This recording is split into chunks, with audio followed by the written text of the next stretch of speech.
Thank you everybody for coming. Welcome to day number 2 of the IC3 conference. My name is Nathan Vega. I'll be the MC for today. I'm honored that I got to ask to come and do this. I've been in cybersecurity for a long time now, long enough that when I started, I think there were only like 1,000 open jobs. And what I love about what we do is that we make people safer. We make our businesses safer. I think sometimes that gets lost on looking at the economics of things. But at the end of the day, when we do our jobs well, we make our customers, we make our consumers materially better and safer. And I think what's really important, why Protegrity is helping sponsor this event, we have 104 athletes from representing 80 plus countries next door. That's a big, diverse group.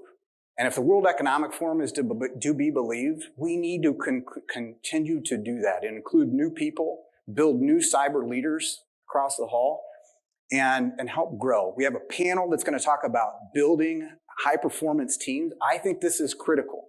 Why it's critical? The attackers are really good. They're really good at being a team. Cybercrime is a $10 trillion industry. If it were a GDP, it'd be the 3rd largest economy on the planet behind the US and China. They work together. They collaborate. They have specialization. They even have customer service if you want to call your victims customers. So when we think about high-performance teams, I think this is an important aspect for what we need to do. And I think we need to think about how do we expand those teams, not just so that we do well for our business, but also keep teams that are inclusive and keep going. You know, when we talk about the numbers that are out there, 3.4 million open jobs in cybersecurity, 68% growth year over year for the requirements for that job, and wages going up 22% year over year. The challenge for us as leaders in this space is that our people want to leave because they can go make some more money at another place. And if they don't stay in the job for more than 12 months or 18 months, they don't learn. And what happens when they don't learn is we don't build that next generation of cyber leaders. So I'm glad everybody can be here. We're going to have a great program, several panels over the course of the day. And but I'm going to kick it over to the high-performing team panel here and kick it off. So, Tomás? Thanks, Nathan. Thank you for that introduction. And thanks, guys. It's good to be here with you all.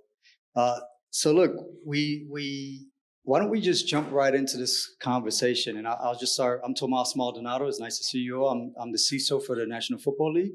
And I'm happy to be here talking with my esteemed colleagues here about this conversation that we'll have around building those sort of high-performing teams. Because I think, as Nathan pointed out, there is a lot of opportunities out there. Adversaries are very well coordinated. And to quote one of the CISOs that I know, adversaries have jobs or bosses as well, right? Which I think is a very true statement. So as we think about building high-performing teams, there's an ingredient that you might want to have, or some sort of secret ingredients, I think, that we'll probably share. I'm looking forward to hearing what they say.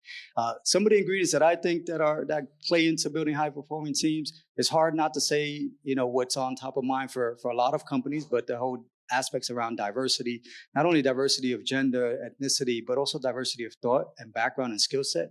I'll give you this example, right? If you were to build, let's say, a basketball team, would you want to have all 5 players that are focused on shooting the ball? You probably don't. You probably want to have some folks that can dribble the ball, pass the ball. You probably want some folks that can actually play some defense. So when you think about building a high-performing team, if you have all type A people within your organization, you're probably not going to be able to keep that team intact for a very long period of time. You need to have different folks at different periods of growth within their career and with different skill sets so that they can all add to the conversation. Those are some of the thoughts that I have. Chase, I'm curious, what do you do? How do you build a high-performing team? So, Tomás, I think it was really interesting that you used a basketball analogy in your opening, right? Tomás is the CISO of the NFL. I thought it would play better with the 5 versus like the 20-some-odd people. I like it. So, Chase Franzen, I'm the CISO of Sharp Healthcare. Sharp is actually San Diego's largest private employer, really large integrated health system here in San Diego. We spend a lot of time trying to figure out what the secret ingredient is for a good team. It's so hard to attract and retain talent and cultivate it and grow. I think for me, we can talk about backgrounds and education and the things that people can work on every day, and being able to work on a vast array of different things and things that people want to work on. But I think the X factor is genuinely liking the people that you work with, like the dynamics and the culture of the team, showing up and really enjoying what you do. So how do you figure out what that X factor is to get your team to learn and grow and evolve and develop together? And I'll just say, it was funny. You couldn't have planned this. As I was heading over here this morning, we had a major IT incident. It wasn't a cyber incident. We didn't have one of those, but my whole team had, or a large portion of my team had to come together this morning, hop on a phone call at 6:30 a.m. and work together to triage this thing that was affecting our entire organization, 30,000 people. I share that because, we were laughing and jovial together, and folks were actually enjoying waking up and being together. So how do you do that? I think, in this new day and age where everybody's remote, it becomes a lot more challenging, but taking the time, leading a team to learn about each other, understand what makes them tick, and getting the team together for non-workplace functions, I think is super, super important. Making people like each other as humans, not just coworkers. And Scott, what do you think? What are some of the pieces that you would add to that sort of recipe, if you will, for a high-performing team? Yeah, so first up, I'm the CISO for Hyundai Vehicles. It's Hyundai, Genesis, Kia. In my background, I was CISO advisor at PwC, where I operated as interim CISO for various companies in various industries. Previous to that, I worked at an entertainment company. And then I spent 26 years in the FBI, where I got a deep understanding of the threats. And when I reflect on teams, high-performing teams, I reflect back to my time in the SWAT team and the FBI, and that was for over 10 years. And in that sort of environment, you build trust. Trust is a key element, and that gets built over time. And it's usually when you're trying to put faith in somebody else to help you be successful, and you're leaning on each other and you come out successful after the event. Now that can be like Chase brought up, where you're on a bridge dealing with an incident. And believe me, that happens with, the teams I have now. And that's something that you're not going to learn in a classroom. It's something that you have to experience. And the satisfaction you get out of defeating the adversary is pretty cool. I've been in leadership position over pretty significant cyber events where we have been successful and within minutes of it going really badly. And that's something that's tremendously gratifying. But the only way it can be done is if you build a team, a high-performing team that's ready for that. And when the way you do that, I think the ingredients you need to have clear goals. You need to have diverse skill set, like Tomás said, right? You need to have open communication. You need to have trust among each other, like I brought up. You need to have shared values, right? You need to have supportive leadership, and then clearly define roles and responsibilities, right?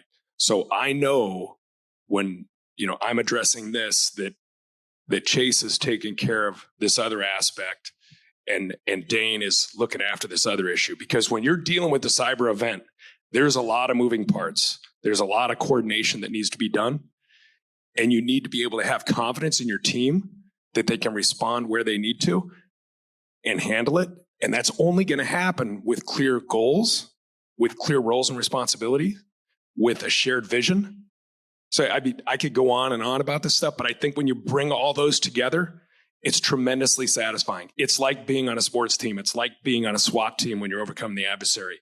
When you're with a cyber team and you're able to defeat the adversary who could have brought down a business or an organization and substantially impacted the individuals that rely on that, that's tremendously satisfying. One thing we have to ensure everybody understands from a cybersecurity perspective, we're there to enable the business and protect the future. right? And so if we can have a role in that and maybe get some recognition for that across the team, I always like to stop and celebrate our victories, celebrate when we've completed something instead of just moving on to the next thing. And I think that helps build the team spirit as well. But I'll pass it on for Dane so he can share his stories. So Dane, you're tasked with working with the team that's actually competing next door. What are some of the ingredients you saw as you guys were creating and pulling together that particular team, and what have you seen that team be able to be effective at? And obviously, a little bit background on you will be helpful as well. Sure. When I shouldn't have gone last. It's hard to add to those answers.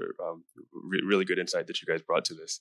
So yeah, I'm Dane Brown, and I'm a professor at the Naval Academy. So I've been there for nearly 15 years now, and I've been coaching their cybersecurity team for north of a decade, and nearly that.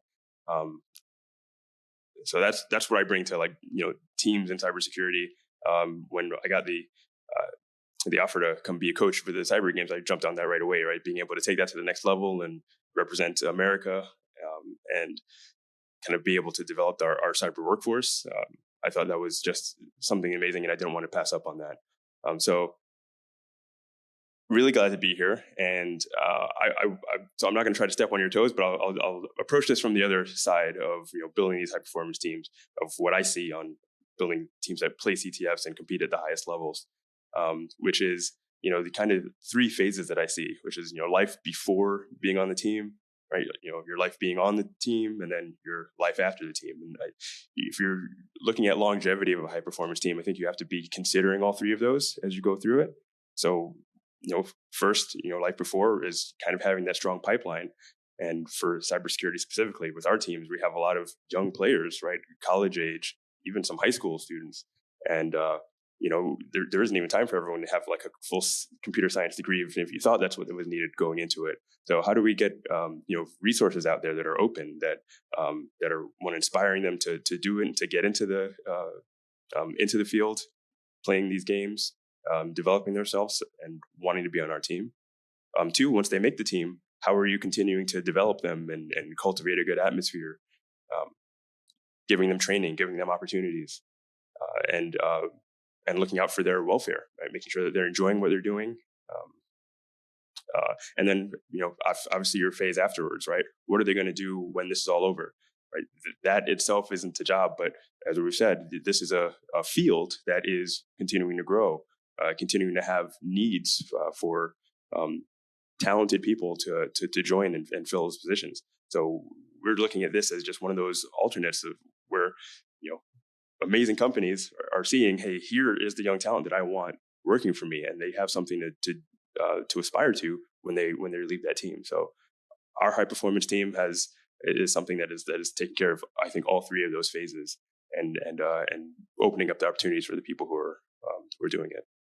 And you brought up something that just came to mind to me when you're in in your career, if you will, and you're there for an extended period of time, which is what we all hoped people will have, an extended period of time where they're sort of developing and growing in their information security, cybersecurity career.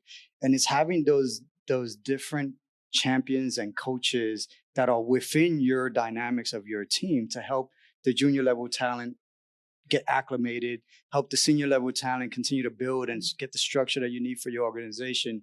And then as people start to wind down their career, right, where they're starting to retire, you start to have that pipeline of individuals that can take over those responsibilities. So I think the way when you were saying the sort of three phases, I was thinking about, all right, three phases. That's really three phases within your career as well, if you think about it that way. So we've all been doing information security for an extended period of time. I'm just gonna say that. I'm not gonna say years. We've got some grays, so we've been doing this for a while. I don't remember going to school and saying, "Hey, let me go take that information security or cybersecurity 101 class." So, how did you break into cybersecurity? If it was it like me, where you stumbled into cybersecurity? I'm curious. Actually, I'll start with you, Dane, since you have the mic. Sure. Great question. How do we break into cybersecurity? It certainly wasn't always like it is right now. We talk about there being this huge need in the cyber workforce, and how are we going to fill these roles? But there is that demand signal now, right? If you have the skills, there are places for you to go and contribute meaningfully throughout society, right? Public and private sector. And so that was a little bit more difficult before. Me personally, I always wanted to be a hacker, right? Growing up, watching Hackers, some of the other things that were out there. I wanted to kind of have that power, really love technology. And so for us, it was much more about, kind of forging our own path, in many ways. The position I'm in didn't exist. I came in through the military, and I was, a submarine officer, and I came back to the Naval Academy. It was like 2010-ish. It was right after Stuxnet, after the Obama directive on cybersecurity, and it was just said, hey, we need cyber capability. We need courses on this, and there just weren't people there who were doing it. And I raised my hand and said, yeah, I want to help develop that. And that got from me started creating a couple of core courses on cybersecurity that everyone takes there, right? Starting up the cybersecurity team that did competitions at the academy, and now a whole major in cybersecurity, right, going along with CS and computer engineering, and kind of like building off of all of those different aspects. So I think what the benefit now is, we had to work a little bit harder to break in to make cybersecurity something that was accessible to us. But now that we're in, it's incumbent upon us to kind of like lower the ladder down and bring that next generation in, right? And make it a little bit easier for them, and open up opportunities, just like what we're doing here with the cyber games. Yes. So Chase, were you like me, where you had like a chisel and a tablet and you were doing HTML code? Like, how did you get into cybersecurity? So I think this is a pretty funny story. I started in college as a computer science major, and I can remember sitting in my first like intro to C programming class. It was like day 3. And the professor, with no disrespect, Dane, was up, kind of, I don't know, describing some sort of way to solve something with like 7 or 8 lines of code. And I was the sarcastic jerk in the class that was like, yeah, there's a way better way to do that. You can do that with 2 lines of code. And then the professor pulled me aside after the class. This is, again, like day 3, and said, I don't think you're going to work out here. I think you should go pursue something else. And, I grew up in the world of early technology, in the world of early computers, and I really wanted to go to school for computer science. And, here I'm being told, I don't think you're going to work out. So I left and went to school for other things, and tried, to be in business, and always came back to technology. And it's funny Dane mentions Hackers, because I would love to take a poll among cyber folks how much that movie, as cheesy as it was, influenced like our career trajectory. Because I can remember sitting, watching Hackers, going, well, geez, I like computers. I like to rollerblade. That's going to be me. Like, I like to break things. And so I think that while I didn't pursue cybersecurity in college or grad school, I kept coming back to business technology. And then I kind of got into network engineering, and inevitably I really like to break things. And so I think cyber was kind of a natural fit, and that was 15 years ago. And fast forward to today, that's kind of what we all do: is we break things, we fix them, we put them back to and so that's how I got into cyber. It wasn't kind of this thing that I had planned like many other folks. I just kind of fell into it because that's what I loved, even though I didn't know it at the time. And it's funny because his college professor recognized that to build a high-performing team, sometimes you actually have to encourage people to take a different path and get out of the school. So for me, it was Revenge of the Nerds, which I enjoyed as a kid. But Scott, I want to talk about this highly. Let's tackle this highly debated question. Do you need to have a technical background to get into information security, cybersecurity, and have a successful career? or can you have a non-technical background and still be successful? I want to get into that, but I'm still trying to get the picture out of my mind of him in rollerblades. But I guess we'll put that aside. Share a picture. Yeah. So, I think that's an interesting question. And when I look at cybersecurity as an organization under a CISO, I kind of look at the area of responsibility divided up between monitoring and response to incidents and governance, risk, and compliance. I think the monitoring response piece, technical skills, certainly help in that area to understand where the threat's coming from, where it's going, what we need to look at. And I think a technical skill set is certainly valuable to have on that team. Now, if you look over at governance, risk, and compliance, that's more of ensuring you have policies in place, they're being followed, that you're managing risk. It's not very technical. And when I work with people over the years, it seems to me people come in under a couple different tracks. And it's usually like a business or audit mindset or a technical like engineering mindset, right? And many people come from networking or come from the IT space, and then they just kind of gravitate towards security. And then other people come in kind of under that audit piece, and they might have been involved in audit, previously. It evolved into, ensuring business applications are being trusted. And it just evolves into cybersecurity. So I think both of those can play in to you having a role in a cybersecurity organization. They're both beneficial. Either one is not necessary. We actually, when I worked at PwC, we would hire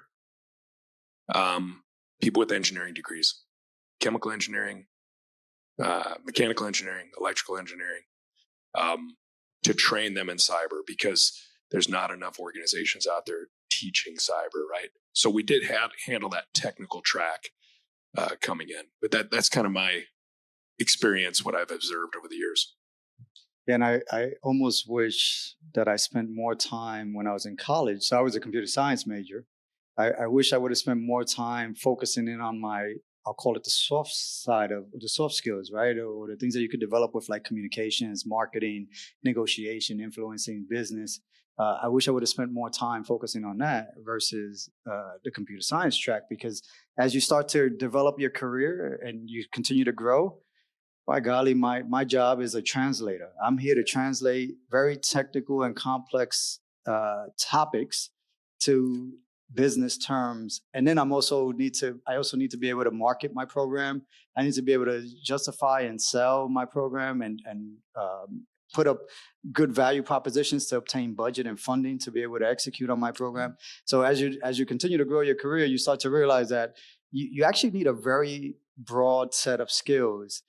And in some instances, really be a politician, because you need to work, lean across the aisle and work with some of your folks that are probably not so friendly within your organization to ensure that they can support you.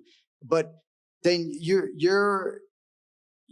in I'll say in a technical space, and I'm just going to use space as like my technical word, because you're dealing with I'll call it future leaders who are very technical in nature. But as you think about their career path, what are some of the things that you're helping them understand and helping them think through to balance their skill set and help them have a long career within cybersecurity? Yeah, absolutely. Great question.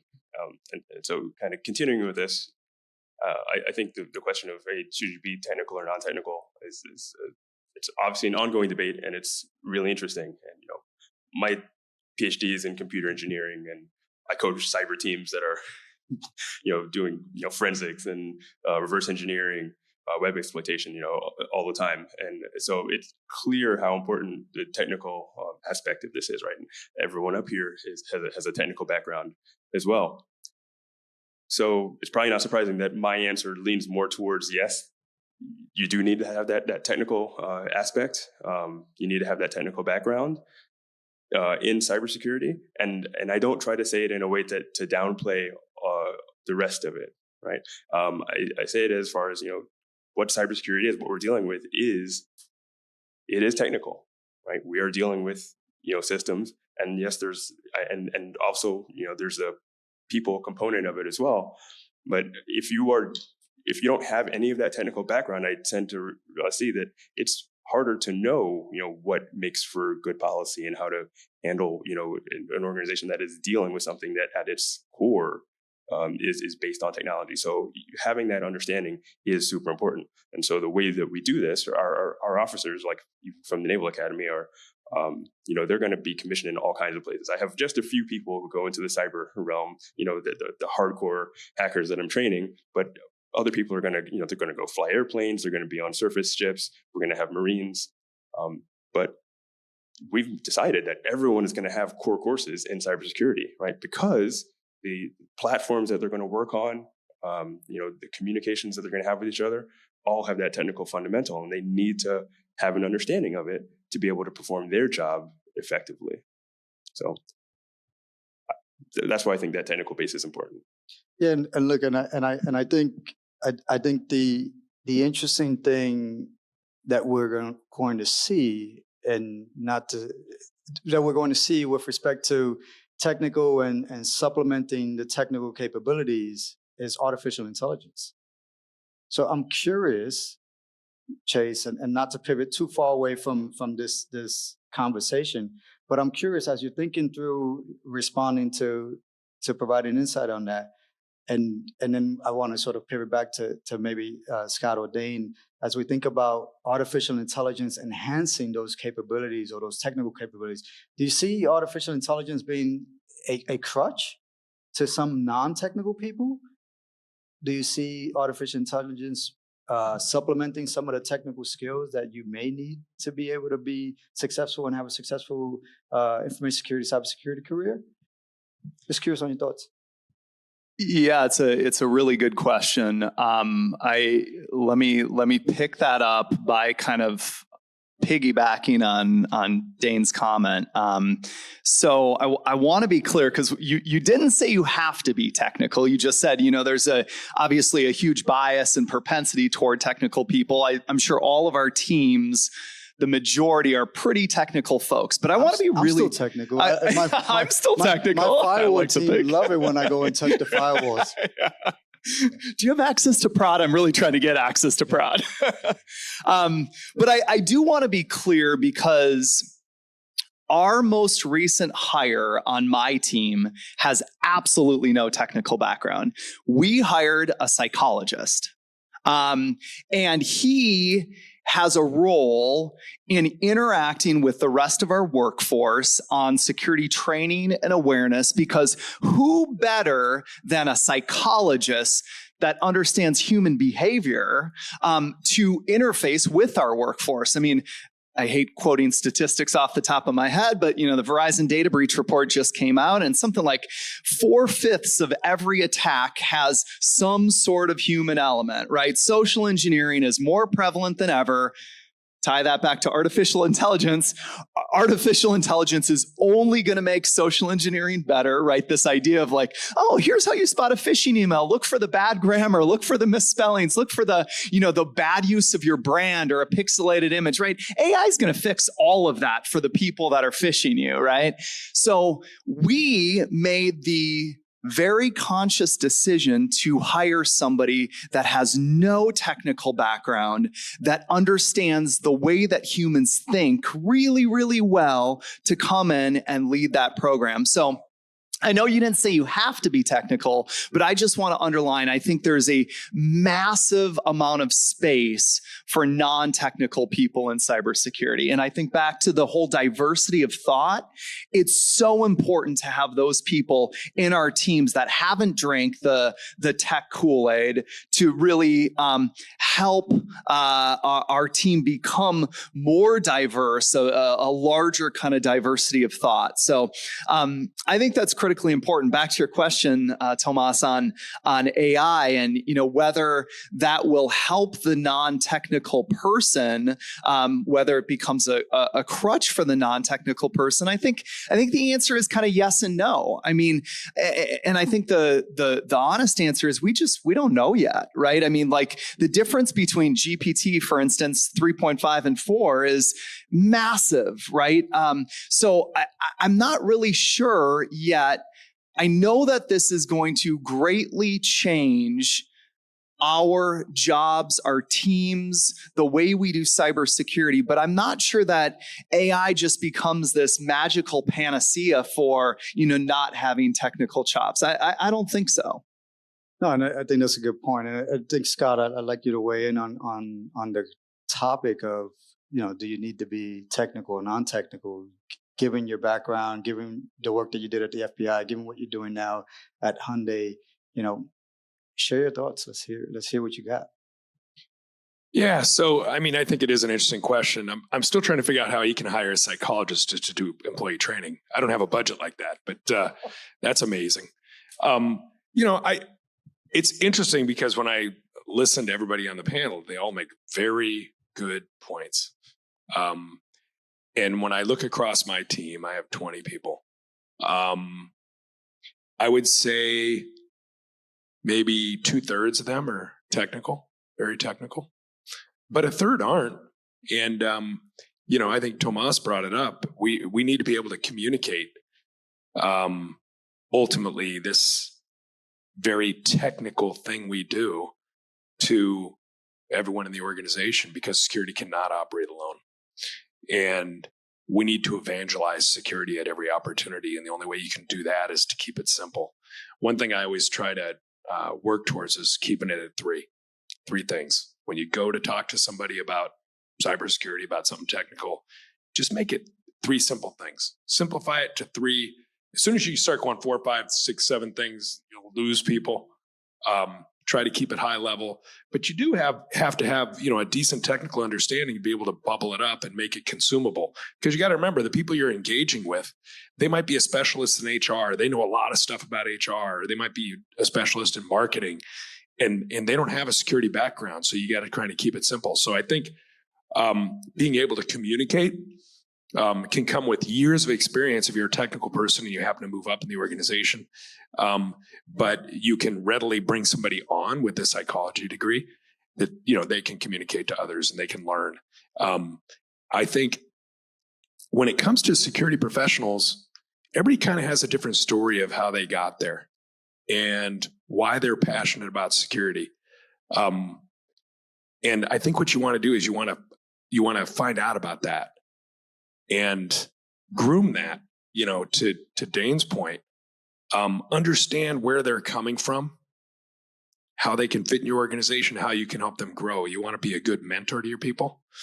You want to be sure that there's redundancy across your team and that people are learning and growing. And you want to make sure that you're grooming somebody to fill your shoes. If you're a good CISO, you should be able to leave town for a week and everybody should be able to take care of it.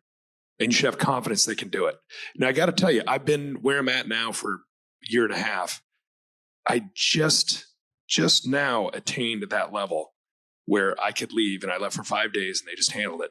Where previous to that, it really wasn't, set up that way. So it takes a while to do that and to groom that. And that's part of, building high performing teams. If we can circle it back to that. So I don't know if that answers your question. You just kind of stream of thoughts. No, it does. It absolutely does. And I'm biased because I came up in a technical track, right? And you heard me mention earlier, I wish I would have taken some more softer skill classes. But when I think about my career and what's been very helpful for me in my career is my networking background. Even though I started with computer science, I gravitated more towards networking, specifically network engineering, and then stumbled into network security. And so every time I think of tackling a problem, I'm thinking about it from a network standpoint. It actually doesn't matter what it is. It could be a presentation that I need to give to my board. I'm still thinking about, all right, who are the key people that I need to speak with before the meeting to ensure that I have allies as I get into the room, right? I'm thinking about it from a networking standpoint. How do I network together these individuals to get to the outcome that I need, which is me having a successful presentation or getting a vote or whatever it is that I'm delivering. So I'm not, so I'm very biased, I'll say, towards technology. But I also know, and I'm sure as you all know as well, as you start to build a program and as you start to build a successful program, you need to have that balance of skills. And we touched upon this earlier, specifically around diversity. So I want to tackle the diversity conversation. Not sort of tackle it. We're not going to get up and tackle, but let's have a conversation about diversity. We touched upon it a little bit, and I think what we've hit upon is that we see the value in diversity in building high performing teams. But I'm curious, Scott, what would you say in terms of looking at your 20 some odd people? How are you forward thinking around diversity, and how do you hire to make sure that you're filling in the gaps on your team from a skill set standpoint, the gaps on your team from executing what your mission and your objectives are, but also ensuring that you have the right level of diverse thoughts and diverse bodies of people at the table and represented, because I think representation matters a lot. Yeah. So, I actually have an extremely diverse team where I'm at now. And what I'm talking about is not just ethnicity, race, whatever it might be. It's skill set. It's different backgrounds. It's different ways of thinking. I don't want to hire people that think like me. That's not helpful. I want to know about my blind spots. Cybersecurity is complex. And, what I generally do is I follow cybersecurity frameworks to ensure I'm covering the breadth of what needs to be done. And, I got my CISSP, which means I'm only an inch deep, mile wide. I don't really have a deep skill set in any one of those areas, but I try to hire people that have deep skill sets to meet those requirements. And I've found that if you just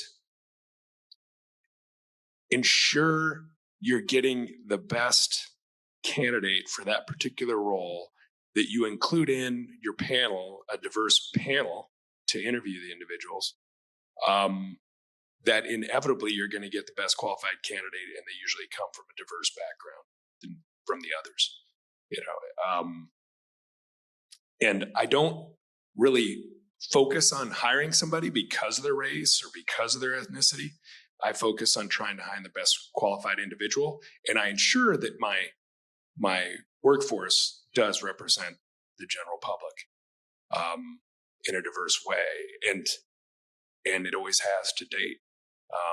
And the truth is, I don't benefit from hiring, a bunch of people that think and look like me. That's not going to help at all, and it's not going to let me evangelize security, because what I want to do is take my diverse team and ensure they get the word out there to everybody. I'm glad you don't hire people that look like you, because I don't have that nice hair. So I wouldn't be able to be on the team. But actually, before I get to you, Dane, I want to get to Chase. Chase, any thoughts you want to share on the topic of diversity and how that's been very helpful, or how you're focused on that? I mean, you've already gotten to diverse skill sets, which we see with a psychologist on your team, and I agree with Scott. I don't know how you had budget for that one, but just curious, any thoughts you want to share on this? So to be clear on the psychologist, we are a healthcare company. He was a psychologist inside of Sharp, and he was like, "Hey, I don't want to do this. I want to, try something different." See, so that explains that's it. where we get it. That explains it. Okay, all right. We're with you now. I think that for all of the reasons that many of us have said, diversity, especially in cybersecurity, is super critically important. We do a lot of work around trying to understand motivation of an attacker, right? How are they going to hit us? When are they going to hit us? What is it going to look like, and why? And I think to figure that out, we need a wide swath of opinions and background and experiences and places that folks grew up and all of that. I think I'll just say that in San Diego, we're pretty lucky in that we're kind of a bit of a melting pot. We're right next door to Mexico, and so we have some I'll just say, better ability to hire especially culturally diverse folks than many other states do. But I think that one thing that our team has really prioritized, I definitely agree with Scott. We definitely want to hire the best person, but I want to see way more women in cybersecurity. And we will go out. One of the leaders on my team, she has kind of made it her mission to mentor other women that are getting into IT and bring them into the cybersecurity ecosystem, because, let's face it, we think differently, and that's a good thing. And so I think it's really important to go seek out, gender, race, ethnicity, cultural backgrounds, to build a team of people that don't look like each other, to build a team of people that don't think like each other. Mr. Rogers wrote a book a long, long time ago. I don't remember the title. It was like, what if we were all the same? And the whole point of the book is, man, that'd be a really boring, crappy world. And we don't live in a boring, crappy world. So I want my team to model what the real world looks like. Super important. Yeah, no, absolutely. And like, I think the interesting thing with diversity and what you said around more women in sort of the program, more women within information security and cybersecurity roles. I think the other aspect of when I think about diversity is, and I'm going to touch upon this with Dane real quick, and then we'll sort of conclude, is, as we're hiring individuals within the organization and thinking about those barriers of entry that we put unknowingly on things like job descriptions and the likes, things like, do you really need to have a high school diploma, a college diploma to get into cybersecurity? And I'm going to pivot to Dane, because he's educating, or he has a team of people who are in the mix of either and finishing high school, going into college, or not, right? And some variation of the two. So I'm curious on your thoughts, like, as we think about diversity, as we think about I don't want to say lowering the barrier of entry, but lowering the obstacles that we unknowingly place upon candidates by having things like, you must be certified in the CISSP. By the way, was it 10 domains or 7 domains? I'm just curious. I did 10. Okay, I was just curious. But my point is, like, Dane, in your experience and how you're working through, obviously you're West Point, so folks are in this sort of. Oh, you're insulting me now? Oh, sorry, wrong naval academy. My bad. I was thinking New York. That's what I was thinking. New York. Sorry, no. Annapolis. My bad. No. My bad.